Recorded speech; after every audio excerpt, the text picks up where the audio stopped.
আজ অত্যন্ত বেদনার একটা দিন, কারণ আমরা জানি ভয়াবহ ইতিহাসের ভয়াবহতম ভূমিকম্প হয়েছে এবং সেটাতে আরো কত মানুষ যে হতাহত হয়েছেন তার প্রকৃত তথ্য আল্লাহ তাআলাই ভালো জানেন। হয়তো আমরা ধীরে ধীরে সেগুলো জানতে পারবো। আমরা হয়তো সবসময় বুঝে উঠতে পারি না এই সকল প্রাকৃতিক দুর্যোগ, এগুলো দেখলে অনেক সময় আমরা গড় পড়তে আল্লাহর গজব বলে চালাই দেই, যেটা সবসময় সঠিক না। অনেক সময় মানুষের জীবনে বিপদ আসে, মুসিবত আসে, দুর্ঘটনা ঘটে, অ্যাক্সিডেন্ট হয়, এরকম আরো অনেক কিছু ঘটে। সেগুলো আল্লাহ তাআলা বান্দাকে পরীক্ষা করবার জন্য করেন। এই ধরনের দুর্ঘটনা যখন ঘটে তখন আমাদেরকে ভাবতে শেখায়। না ঘুমানোর নিয়ত করে যখন রাত 2টা 3টা সকাল 7টা 8টা 9টা 10টা অ্যালার্ম দিয়ে ঘুমায়, ফজরের নামাজ পড়ার নিয়ত নাই, ঘুমের সময় সে নিয়ত করেই শুইতেছেন। আপনি মোবাইলের ভিতরে অ্যালার্ম সেট করলেন 10টায় 11টায় 9টায় 7টা 8টায় উঠবেন, অফিসে যাবেন, কাজে কামে বের হবেন। আর এর মধ্যে যদি এরকম বিপদ আপনার আমার উপরে আসে, তো আল্লাহর নাফরমানি করার নিয়ত করে শুয়েছেন, ওই অবস্থায় মওত হয়েছে। এই মওত কখনো ঈমানদারের মওত হতে পারে না। ভাইরা আমার, এই সকল ঘটনা, এই সকল মুসিবত, এই সকল দুর্ঘটনাগুলো আমাদেরকে যে কত কিছু শেখায়। অন্য আরেকটি হাদিসে আমরা দেখি নবী আলাইহিস সালাম বলেছেন, ইন্নাল্লাহা ইযা আহাব্বা কওমান ইবতালাহুম, আল্লাহ তাআলা যখন কোনো মানুষকে পছন্দ করেন, কোন সম্প্রদায়কে পছন্দ করেন, আল্লাহ তাআলা তাদেরকে পরীক্ষায় ফেলেন, পরীক্ষায় নিপতিত করেন। আমান্না বলল, আল্লাহর আনুগত্যের কথা বলল, আর আল্লাহ তাআলা সেটাকে গ্রহণ করে নিলেন। এটা সব সময় হয় না, বরং আল্লাহ তাআলা অনেক সময় হ্যামার করেন, প্রেসার দেন, এবং আল্লাহ তাআলা সবকিছুই জানেন, আল্লাহর পরীক্ষা করার কিছু নেই। তারপর আল্লাহ তাআলা আমাদের কাছে প্রমাণিত করেন যে এই বান্দা আল্লাহ তাআলার খাঁটি বান্দা। তিনি আমান্না মুখে বলেন নাই, কলব থেকে বলেছেন, অন্তর থেকে বলেছেন। এই জন্য বিভিন্ন বিপদ আপদ, বিভিন্ন মুসিবত দিয়ে আল্লাহ তাআলা অনেক সময় মানুষকে পরীক্ষা করেন। অতএব এই যে প্রাকৃতিক যত দুর্যোগ হয়, সেটা ঝড় হোক, জলোচ্ছ্বাস হোক, কোনো দুর্ঘটনা হোক, ব্যক্তি জীবনে হোক, পারিবারিক জীবনে হোক, কোনো একটা ছোট্ট সমাজে হোক, একটা দেশের জন্য হোক, পৃথিবীর বড় অংশ জুড়ে হোক, এগুলোকে সব সময় আমরা চোখ বন্ধ করে আল্লাহর গজব হিসাবে চালাবো না। বিশেষ করে যখন ঈমানদারদের উপরে পতিত হবে, সেটা হতে পারে আল্লাহর পক্ষ থেকে পরীক্ষা, আবার হতে পারে আমাদের কোনো অপরাধের কারণে, কোনো পাপের কারণে, কোনো গুনাহের কারণে আল্লাহ রাব্বুল আলামিন আমাদেরকে শাস্তি দিচ্ছেন। কারণ আল্লাহ তাআলা কোরআনে অন্য আয়াতে বলেছেন, যাহারাল ফাসাদু ফিল বাররি ওয়াল বাহরি বিমা কাসাবাত আইদিন নাস, মানুষ নিজের হাতে যে সমস্ত গুনাহ কামায়, এগুলোর কারণে আল্লাহ তাআলা পৃথিবীতে কিছু ব্যত্যয়, কিছু দুর্ঘটনা, কিছু বিপদ আপদ আল্লাহ তাআলা দেন। কেন দেন? লিযিকাহুম বা'দাল্লাযী আমিলু, যাতে করে তাদের হাতের করা অপরাধ, নিজেদের কামাই করা গুনাহ, এগুলা কিছুটা শাস্তি, কিছুটা ভোগ, কিছুটা এগুলোর স্বাদ, অর্থাৎ এগুলোর প্রায়শ্চিত্ত যাতে কিছুটা তারা দুনিয়াতে করে ফেলে, যাতে করে তারা এই সমস্ত ঘটনা থেকে শিক্ষা গ্রহণ করে ফিরে আসতে পারে আল্লাহর দিকে। মোহতারাম হাজরিন,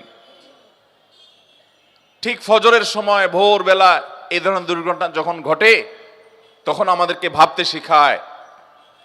না ঘুমানোর নিয়ত করে যখন রাত 2টা 3টা সকাল 7টা 8টা 9টা 10টা অ্যালার্ম দিয়ে ঘুমায়, ফজরের নামাজ পড়ার নিয়ত নাই, ঘুমের সময় সে নিয়ত করেই শুইতেছেন। আপনি মোবাইলের ভিতরে অ্যালার্ম সেট করলেন 10টায় 11টায় 9টায় 7টা 8টায় উঠবেন, অফিসে যাবেন, কাজে কামে বের হবেন। আর এর মধ্যে যদি এরকম বিপদ আপনার আমার উপরে আসে, তো আল্লাহর নাফরমানি করার নিয়ত করে শুয়েছেন, ওই অবস্থায় মওত হয়েছে। এই মওত কখনো ঈমানদারের মওত হতে পারে না। ভাইরা আমার, এই সকল ঘটনা, এই সকল মুসিবত, এই সকল দুর্ঘটনাগুলো আমাদেরকে যে কত কিছু শেখায়। একটা শহর শেষ হয়ে যাচ্ছে সামান্য 1 মিনিট সময়ের মধ্যে। আল্লাহ রাব্বুল আলামিন কিয়ামত যে কায়েম করবেন, সূরা জিলজালের মধ্যে যে আল্লাহ বলেছেন, ইযা জুলজিলাতিল আরদু জিলজালাহা, এই ঘটনা আমাদেরকে সে আয়াতের দিকে নিয়ে যায় যে আয়াতে আল্লাহ বলেছেন, যখন এই গোটা ধরা পৃষ্ঠ, এই গোটা পৃথিবীকে প্রকম্পিত করা হবে এবং ফেটে চৌচির হবে, মধ্য থেকে সব মানুষ জীবন্ত হয়ে আবার হাসরের ময়দানে একত্রিত হবে। কিভাবে গোটা পৃথিবীর এই সংসার ভেঙে শেষ হয়ে যাবে, ইস্পাত সভ্যতা এবং ইট বালুর এই দালান, এই সভ্যতা, এটা কিভাবে চুরমার হয়ে মাটির সাথে মিশে যাবে, আজকের কিছুটা অনুমান করা যায় কি যায় না? আল্লাহ রাব্বুল আলামিন আমাদেরকে শিক্ষা অর্জন করার তৌফিক দান করুন। মুহতারাম হাজরিন, আমাদের যে কাউকে এরকম বিপদের মুখোমুখি যে কোনো মুহূর্তে হতে পারে। অতএব ইমানদার সব সময় প্রস্তুত থাকবে যে আল্লাহ রাব্বুল আলামিন আমাকে যদি কখনো যে কোনো মুহূর্তে নিয়ে যান, যে কোনো মুহূর্তে নিতে পারেন, আমি যেন ইমানদার অবস্থায়, আমি যেন তওবাকারী অবস্থায়, আমি যেন মুত্তাকি অবস্থায় যেতে পারি। আল্লাহ আমাদের সবাইকে সেই তৌফিক দান করুন। ভাইরা আমার, এই ধরনের ঘটনা প্রায় ঘটে পৃথিবীতে, বড় বড় দুর্ঘটনাগুলো, কিন্তু আমরা কিছুদিন সেগুলো নিয়ে আলোচনা করি, আবার আমরা যে সে আগের জায়গায় ফিরে চলে যাই। অথচ এগুলো থেকে আমাদের শিক্ষা গ্রহণ করার কথা। বিশেষ করে ভূমিকম্প নিয়ে এবং এই জাতীয় আরো অনেক প্রাকৃতিক বড় বড় ঘটনাগুলো ঘটে, যেগুলোকে আমাদের আজকের প্রজন্ম, আজকের দুনিয়া ওইটাকে রীতিমতো এনজয় করার চেষ্টা করে। ফেরাউন আল্লাহ তাআলা তার ভিতরে কিছু অলৌকিকত্ব দিয়েছিল, কিছু পাওয়ার দিয়েছিল, সেও মনে করেছিল যে আমাকে আর ঠেকায় কে। ঈমান আনে নাই আল্লাহর নবীর প্রতি, ঈমান আনে নাই আল্লাহর দাওয়াতকে, আল্লাহর নবীর দাওয়াতকে গ্রহণ করে নাই। আল্লাহ রাব্বুল আলামিন তাকে ধ্বংস করেছেন, ধ্বংস করে তার লাশ আল্লাহ তাআলা রেখে দিয়েছেন এবং কোরআনে আল্লাহ তাআলা আয়াত নাজিল করেছেন, কাযালিকা নুনাজ্জিকা বিবাদানিকা লিতাকুনা লিমান খালফাকা আয়া। ও ফেরাউন, তোমার পরে পৃথিবীতে যারা আসবে তারা যেন তোমার লাশ দেখে শিক্ষা গ্রহণ করে, এই জন্য তোমার লাশকে আমি হেফাজত করব, আল্লাহ কোরআনে ওয়াদা করেছে। এটা পচতে দেওয়া হবে না, যেভাবেই হোক মানুষ এটাকে সংরক্ষণ করতে পারবে, এটা রেখে দেওয়া হবে মানুষের শিক্ষা গ্রহণের জন্য। কিন্তু মানুষ খুব কমই শিক্ষা গ্রহণ করে। নবী করিম সাল্লাল্লাহু আলাইহি সাল্লামের হাদিস থেকে আমরা জানি, কিয়ামত যত নিকটবর্তী হবে ভূমিকম্পের পরিমাণ তত বাড়বে, ক্ষয়ক্ষতির পরিমাণ তত বাড়বে, মানুষ যত দালান কোঠার সভ্যতাকে বড় করবে, কিয়ামত যত নিকটবর্তী হবে, এগুলো সবগুলো কিয়ামতের আলামতের মধ্যে থেকে একটি। এই ভূমিকম্পের পরিমাণ যত বাড়তে থাকবে, কিয়ামত যত কাছাবে, ঘন ঘন ভূমিকম্প সারা পৃথিবীতে হবে। এর ভিতরে বড় আলামত সমূহের মধ্যে থেকে একেবারে কিয়ামতের কাছাকাছি সময় গিয়ে যে ভূমিকম্পগুলো হবে, সেগুলো একটা হবে পূর্বে, একটা হবে পশ্চিমে, ভূমি ধসের ঘটনা ঘটবে, একটা হবে মধ্যে। এরকম বড় বড় ভূমিকম্প হবে, ভূমি ধসের ঘটনা ঘটবে, যে গোটা পৃথিবীর সকল সিস্টেমকে প্রায় ধ্বংস করে শেষ করে দিবে এবং জানান দিবে যে পৃথিবীর আয়ু শেষ হয়ে এসেছে। আমরা আজ যে ভূমিকম্পকে মনে করছি না, এটার সাথে ধর্মের কোনো সম্পর্ক নেই, এটা নিছক বৈজ্ঞানিক বিভিন্ন সূত্রের আলোকে আমরা বলি যে এই কারণে হয়েছে, সেই কারণে হয়েছে, সেগুলো অবশ্যই সত্য হতে পারে, সেগুলোর সাথে কোনো সাংঘর্ষিকতা নেই।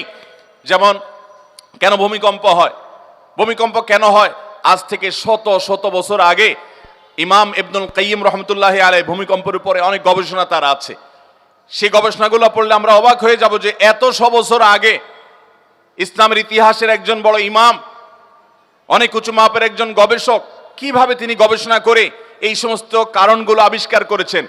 আমি নিজে ইবনুল কাইয়িম রাহমাতুল্লাহি আলাইহি এর এই সম্পর্কে গবেষণা পড়ে সমসাময়িক বিজ্ঞানীরা আজকের যে সায়েন্স এবং বিজ্ঞান ভূমিকম্পের যে কারণ দর্শায়, এটার কারণ যেগুলোকে ব্যাখ্যা করে, উল্লেখ করে, সেগুলোর সাথে মিলালে দেখি অবিকল মিলে যায়। অবাক করা বিষয়, সে তখন তিনি গবেষণা করে গেছেন। এরকম বাহ্যিক কারণ থাকতেই পারে। পৃথিবীর ভূপৃষ্ঠের নিচের গ্যাস যখন কমে যায়, সেটা ভূমি ফাটলের মাধ্যমে হোক, আগ্নেয়গিরির মাধ্যমে হোক, প্রস্তর পরে যখন নানান কারণে পৃথিবীর এই নিচে দেশে তলদেশে ফাঁকার সৃষ্টি হয়, সেটার কারণে জমিন দেবে যায়, ভূমিকম্প হয়, এরকম নানান বিষয় বৈজ্ঞানিক গবেষণা উঠে এসেছে। এগুলোর সাথে কোন হাদিসে কোনো ইসলামের দৃষ্টি হলো, কোরআন এবং হাদিসের দৃষ্টি হলো আরো পেছনে। যেই কারণেই হোক না কেন, ওই কারণের পরের কারণ, তারও পরের কারণ, তারও পরের কারণ, যেগুলো সেগুলো বিজ্ঞান আর বলতে পারবে না, একজন ইমানদার বলতে পারবে আল্লাহর হুকুম হয়েছে, সৃষ্টি জগতের মালিকের ফয়সালা হয়েছে, তাই হয়েছে। অতএব আমরা অনেক কারণ বলতে পারবো। এখন যদি বলা হয় যে গ্যাস কেন বের হয়ে আসলো ফাটল দিয়ে, আগ্নেয়গিরি দিয়ে, এটার বিকল্প কেন থাকলো না? জলোচ্ছ্বাস হলো, ঘূর্ণিঝড় হলো, নিম্নচাপ তৈরি হলো, কেন নিম্নচাপ তৈরি হলো সাগরে, তার কারণ কি? আপনি কারণ ব্যাখ্যা করলেন, সেই কারণের আবার কারণ কি? এই মুহূর্তেই বা কেন হলো, এখানেই বা কেন হলো? এগুলোর ব্যাখ্যা আপনি বলতে পারবেন না, কিন্তু ইমানদার বলতে পারবে।